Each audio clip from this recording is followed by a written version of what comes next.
Alex Smith. Blogas šuo. Ištrauka. Tik namų sąvoka žinoma neapima legendinės pabaisos į gabalus sudraskytos moters. Jėzau, tarė Ketas kyštelėjęs galvą į palapinę. Jis užsidengė burną ir užspaudė šnerves. Teismo medicinos palapinė sukurta taip, kad ją nepatektų niekas, kas galėtų užteršti įvykio vietą ir kad jis ribotų praeivius nuo lavono, tačiau šis statinys regis geriausiai tiko sulaikyti viduje smarvę. Iš dalies tai buvo mirties kvapas, taip, bet buvo ir dar kažkas dar blogesnio. Taip, baisu jam už nugaros, pratarė Sevič. Palikome ją tau, pridūrė šalimais stoviniuojantis porteris. Ačiū, sumurmėjo Ketas.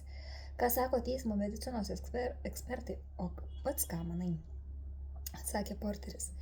Ketas nužvelgė mirusią moterį, nors nežinant, net sunku būtų buvę pasakyti, kad žiūri būtent į moterį. Kažkas žiauriai ją įsirėžė ir paliko kelias gilias prieštinės žaizdas nuo galvos odos iki akių ir burnos besibaigiančias ties dešiniuoju skruostu. Ji visa atrodė lyg išdažyta raudonais dažais, tarsi užpuolikas būtų pavertęs ją kažkokiu baisiu Picasso paveikslu. Vietoj gerklės žiūrėjo negili kraujo bala, kuri dirbtinėje šviesoje atrodė pernelyg ryški. Užsegtas baltas paltas, užvirtęs iki pat krūtinės, antspaudai ant jo, pusiau kraujo, pusiau purvo, atrodė labiau žvėries nei žmogaus. Priminė letenų įspūdus, po drabužiais buvo matyti gilesnių sužalojimų. Ketas pasirengė prie jos ir atitraukė ranką nuo burnos, kad galėtų kalbėti. Jie rado šunų vedžiotojai, taip atsakė Sevič ir pritupė šalia. Dėl smarvės įkvėpavo kaip galima retesniais tarpais ir trumpais įkvėpimais, nes jei nebus atsargi, grėsia hiperventiliacija.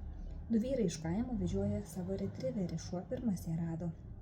Žinom, tas išuolietė, paklausė Ketas, rodydamas į letino antspaudus. Sevič papurtė galvą, tai šunį nuvedė į nuovadą, palyginsime antspaudus, bet neturime supratimo, kiek dar šunų galėjo čia lakstyti.